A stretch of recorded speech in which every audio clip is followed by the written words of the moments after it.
அதாவது நீங்க யாரு? பஞ்ச் டயலாக் பேசுவீங்க. நீங்க யாரு? ஹீரோ. நீங்க யாரு? உங்களுக்கு எதிர்த்தா மாரி யாருன்னா தப்பு பண்ணா தூக்கி போட்டு மிதிப்பீங்க. படத்துல நாங்க உங்கள அப்படி தானே பார்த்தோம். அப்புறம் இப்போ ஒண்டி வாய் சவடால் விட முடியாதுன்றீங்க. ஸ்டாலின் அங்கிள், வாட் அங்கிள் அப்ப இது என்ன சவடாலு? அப்போ தெரியுது. பிரதமர் மோடிய பத்தி பேசக்கூடாது. கம்முனு இருக்கணும். சிஎம் சித்தராமையா பத்தி, இல்ல இப்ப இருக்க டிகே சிவகுமார் பத்தி பேசக்கூடாது. கம்முனு இருக்கணும். யார எதிர்த்து பேசணும், யார பத்தி பேசக்கூடாதுன்ற அளவுக்கு அரசியல் தெரியுது. அப்போ இதெல்லாம் என்ன? டேஷ்ன்றது என்னது? அது எந்த இது? சவடால் இல்லாம என்னது அது? என்ன டேஷ் அப்படின்னா என்ன அர்த்தம்? அந்த டேஷ்ல என்ன? என்னத்த போட்டு நிரப்புறது? இல்ல சிம்புவ கூப்பிட்டியாப்பா பீப் சாங் வாப்பா. இதுல தான் போட்டு வார்த்தைய போட்டு நிரப்பி குடு நான் கேட்க முடியும். அது என்னது? அதுக்கப்புறமா வந்து ஜனங்களா அப்புறம் வந்து பணமா, ஜனமானா எனக்கு அப்படின்னு சொல்லிட்டு போட்டு பேசுறாரு. ஒரு முதலமைச்சர் பேசுற பேச்சாங்க அது? அப்படி பேசலாமா? ஒரு ஏன்னா அவரு வந்து இன்னைக்கு முதல்வர். எனக்கும் முதலமைச்சர், உங்களுக்கும் முதலமைச்சர், பார்க்குற நேயர்லேருந்து படிக்கிற குழந்தைக்கு எல்லாருக்கும் முதலமைச்சர்.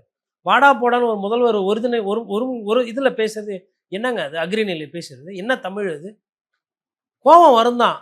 எமோஷனலா ஆவுங்க. ரைட்டு. என்ன சொல்லாடல் இது? உங்க தமிழ் வாத்தியார் யாரு? யார்கிட்ட தமிழ் கத்துக்கினீங்க நீங்க? இதெல்லாம் வந்து எப்படி எடுத்துட்டு பார்க்க முடியும்?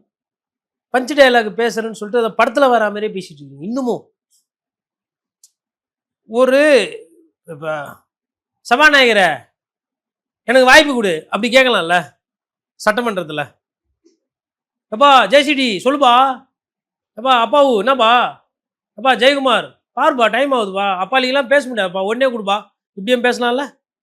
நான் சொல்றவங்கலாம் முன்னாள் சபாநாயகர். ஒரு ஒரு எடுத்துக்காட்டுக்கு நான் சொல்றேன். பேசலாமா? ஆனா எப்படி பேசணும் சட்டமன்றத்துல?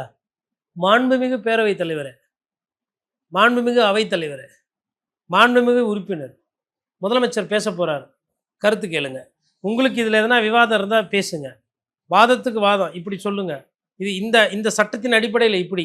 இப்படி தானே நம்ம தமிழ கேட்குறோங்க. ரைட்டா? அது எதுக்கு ஒரு ஸ்டாண்டர்ட் வச்சிருக்கிறாங்க? சரி, இது சட்டமன்றம் கிடையாது. விசில் அடிக்கிறவங்க கூட்டம் இருக்குது. ரைட்டு. இருந்தாலும் கொஞ்சம் மாண்பா, அழகிய தமிழ் மகன் தானே நீங்க.